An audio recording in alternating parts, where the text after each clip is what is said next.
You know that feeling? That sudden, almost overwhelming urge. Maybe it's just for one more biscuit or, hitting next episode. Yeah. But sometimes it's, well, much more serious. Mm-hmm. Today, we're looking into a historical medical term that tried to capture exactly that kind of intense, uncontrollable feeling.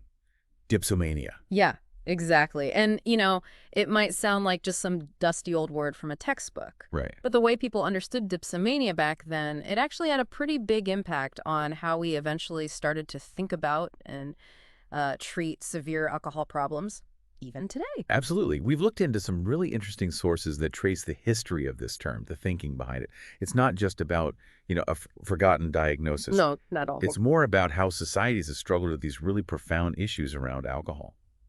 So our mission today is to get a handle on what dipsomania actually meant historically. Yeah. How they tried to separate it from other kinds of what they just called drunkenness back then, and why digging into this history still gives us, well, some useful perspective now. Definitely. Okay, so let's start at the beginning. This word, dipsomania, it sounds quite dramatic. Where does it actually come from? Well, the roots are Greek. You've got dipso, which is related to thirst. Okay, thirst. And mania, which points towards madness or frenzy, or maybe more accurately, like a really strong compulsion. Ah, I see. So right from the word itself, you get this idea of an overwhelming, maybe even irrational urge, like a thirst madness. Thirst madness. Wow. Okay, so who first put those bits together for this specific medical idea?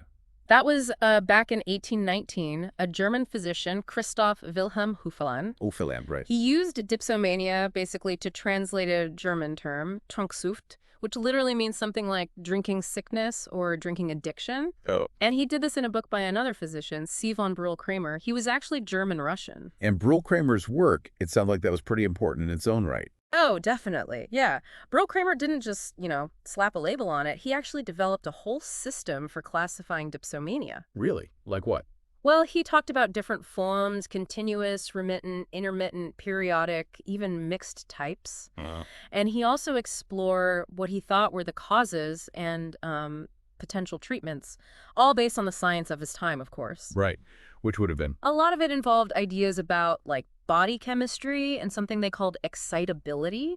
You can sort of think of it as a kind of chemical imbalance or maybe a heightened sensitivity in the body that they believed could be triggered by things like alcohol. So it wasn't just naming it. It was a real early attempt to, categorize it medically, understand it scientifically. Exactly. Now, this is where it gets really interesting for me. This idea of dipsomania, it seems like it really took off in the 19th century. Yeah. Why do you think it caught on so much in the medical world? Well, Brühl-Kramer's work definitely laid the groundwork. And yeah, dipsomania became pretty influential in medical circles through the 1800s. Right. There's a political scientist, Mariana Valverde, who actually called it the most medical term people were using for habitual drunkenness at the time. The most medical. That phrase really jumps out. What made it seem more medical than just calling someone, a drunkard? Exactly. That's the key shift. The rise of dipsomania and also another term, inebriety. Oh, yeah, I've heard that one. Right. That was also gaining ground then, maybe as a broader term. But both were part of this bigger movement. You had doctors and social reformers pushing to change how people saw habitual drinking. How so? They were trying to move it away from just being seen as like a moral failing, a vice, something you punish, and frame it instead as a treatable medical condition, maybe even a disease. So a step towards being more, I guess, clinical? Or maybe even compassionate about it. What effect did that have? Well, hopefully both in some ways. The historian Roy McLeod, he pointed out that this whole dipsomania reform movement, as he called it, it really showed a big shift in how society, particularly in Britain and America, was starting to look at these kinds of social illnesses in the later 1800s. And that probably influenced things like, what, setting up special asylums or treatments? Yeah, exactly. Developing institutions focused on treating inebriates rather than just locking them up in jails or workhouses. Okay, so the term got popular. But you mentioned the definition could vary a bit. Yeah, that's important. It wasn't always used in exactly the same way by everyone. But generally, as the 19th century went on, people increasingly used it to describe a condition that was more periodic or acute. Periodic, meaning? meaning it came in episodes rather than just someone being drunk all the time. That helped distinguish it from what they saw as more chronic drunkenness. Okay. So not necessarily the person drinking heavily every single day, but someone who had these distinct periods, these sort of waves of intense drinking that would hit them. Right, like binges, maybe? Sort of, yeah. Look at the description by a French physician, Valentin Magnan, in 1893. Okay, madman. What did he say? He described dipsomania as a crisis, that's the word he used, lasting maybe a day, maybe up to 2 weeks. A crisis, wow. And during this crisis, there was really rapid, massive consumption of alcohol, or interestingly, he said any strong, sort of excitatory liquid they could get their hands on. Huh. Any other features he noted? Yeah, he said the drinking was often solitary, done alone, and the person lost interest in everything else, but crucially, these episodes would recur, but they were separated by times of relative sobriety. No set schedule, necessarily. So it's that cycle. Intense drinking, then a break, then it hits again. Exactly. That cyclical nature was key. And you see that echoed by an influential English physician, Daniel Hack-Tuke, in 1992. Tuke, okay, what was his take? He defined it as an irresistible obsession and impulse to drink coming on in attack, Resistible obsession. during which the patients are in a condition of impotence of will and manifest great anguish. Impotence of will and great anguish. That's really strong language. It paints a picture of someone completely overwhelmed. It does. It really conveys the suffering involved, even within that historical medical view. And it sounds like Tuke went even further. He tried to really draw a line between dipsomania and what they were calling alcoholism then. Yes, he did. He laid out 5 key distinctions, really trying to separate these two concepts as he saw them. Okay, let's hear them. What was the first one? First, pretty direct.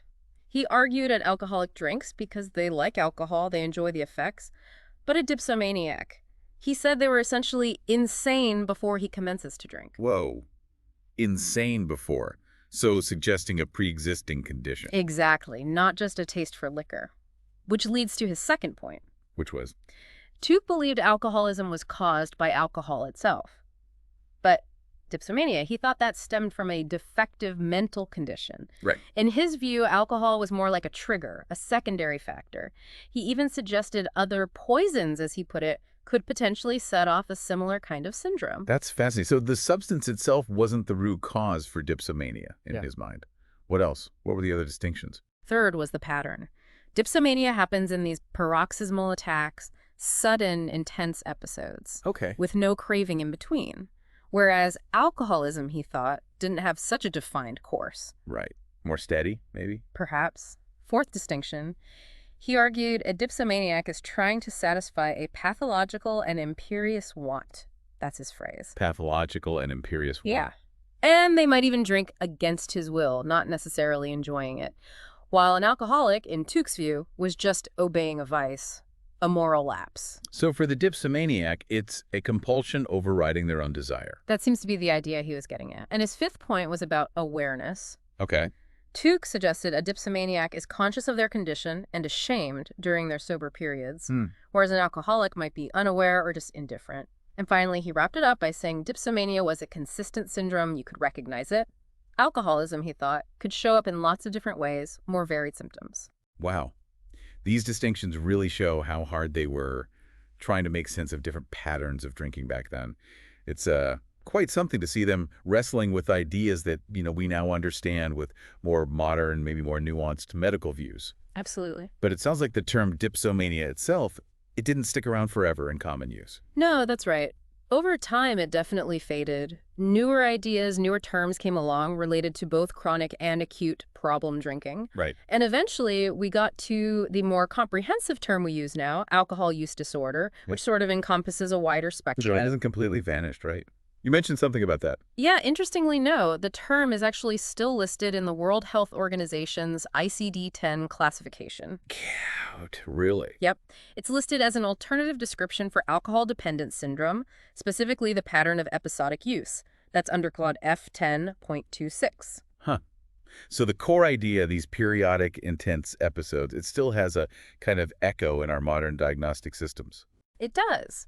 Which tells you something, I think, about how certain patterns of alcohol misuse can be quite persistent and recognizable across time. That is surprising. Okay, so this historical idea still lingers faintly. Now, The overview we looked at also mentioned some examples in fiction, and that really weird one in science. Tell me about those. Right. Yeah, the idea of dipsomania definitely caught the imagination of writers. You see it pop up in quite a few novels and even films as a way to describe characters who have these intense, often cyclical drinking problems. Like who? Well, maybe the most famous is Sebastian Flyte in Brideshead Revisited. He actually calls himself a dipsomaniac, though maybe with some irony. Ah, yes. Or James O. Incandenza in David Foster Wallace's Infinite Jest. He's described as having crippling dipsomania. Right, okay. Heavy stuff. Yeah, these portrayals, they definitely help shape a kind of cultural understanding or at least awareness of this specific type of struggle. Any other fictional examples that stand out? Well, there are quite a few mentioned in the sources. Dwight Carson, the writer in Ayn Rand's The Fountainhead, he goes down that path. There's Mrs. Ritchie in the old movie Night Nurse, who flat out declares, I'm a dipsomaniac. Even in shows like Vivacious Lady or Gilmore Girls, the term gets used, sometimes maybe a bit lightly. And George Bernard Shaw used it for a character, Susanna Connolly, in The Irrational Knot. More recently, you hear Raymond Reddington use it in The Blacklist. And the film Leaving Las Vegas with Ben Sanderson, that often comes up in discussions about it too. It's really interesting how a medical term like that filters into popular culture, becomes almost a shorthand. Yeah, for certain kind of extreme behavior. Okay, and the science one. Ether dipsomania. What on earth is that? Huh. Yeah, that one's fascinating because it's metaphorical. Okay. The famous scientist, Lord Kelvin William Thomson, he wrote in a letter in 1896 that he sometimes suffered from fits of ether dipsomania. Fits of ether dipsomania. About his work. Specifically, his intense, almost obsessive focus on electromagnetic theory. Wow. He described it as something he actually had to consciously stop himself from doing sometimes, just to get some mental peace. That's amazing. So he was using the term to describe an overpowering intellectual compulsion. Exactly. It shows how that core idea of dipsomania, this overwhelming, maybe addictive drive, could be stretched beyond just substances to other intense pursuits. That really makes you think, doesn't it? Yeah. Applying it metaphorically like that. And finally, there were those, see also terms mentioned, holiday heart syndrome, podomania, zeploi. What's the link there? Well, they all touch on related aspects, specific patterns or outcomes, sometimes linked to heavy drinking. Holiday heart syndrome, that's about irregular heart rhythms, often triggered by binge drinking, like over a weekend or holiday. Right, I've heard of that. So that points to the physical effects of episodic heavy drinking. Podomania is about excessive water drinking, which can sometimes happen with chronic alcohol use and poor nutrition. And zeploi is a Russian term for a long drinking binge, lasting several days. So they're just related concepts, different facets of problem drinking that might, historically have overlapped with how people thought about dipsomania or related issues. Got it. So we've gone from Greek roots through 19th century medical debates into novels and even Lord Kelvin's brain. What are the main things we should really take away from this whole exploration of dipsomania? I think the biggest thing is recognizing dipsomania as this really significant historical term. It marked a key moment, a shift. A shift from what to what? From seeing severe drinking problems purely as a moral failing, a lack of willpower, towards understanding them, or at least trying to understand them, as a potential medical issue, characterized by these periodic, seemingly uncontrollable urges. Right. And even though we use different, more nuanced terms today, like alcohol use disorder, this historical concept, it really did play a part in paving the way for a modern understanding. It helped frame it as a complex health problem. So in a way, thinking about dipsomania helped us get towards how we think about addiction and compulsion now. I think so, yeah. It highlighted that these intense urges could be something distinct from just choosing to drink heavily. It suggested underlying factors were at play. This has been really fascinating. Diving into a term you might just skip over in an old book. Thinking about this whole historical debate around dipsomania, that shift from vice to disease, the focus on these uncontrollable urges, kind of makes you wonder, doesn't it? About what? Well, how are we still refining our understanding of compulsion and addiction today? And I guess, how much do our own societal views still shape how we define and deal with these really complicated human experiences? That's a really good question to leave people with. It shows that this conversation isn't over, right? Our understanding is always evolving, and it's always tied up with both the science and how we see things as a society. Definitely food for thought. Well, thank you for taking this deep dive with me today. It's certainly given me a lot to think about.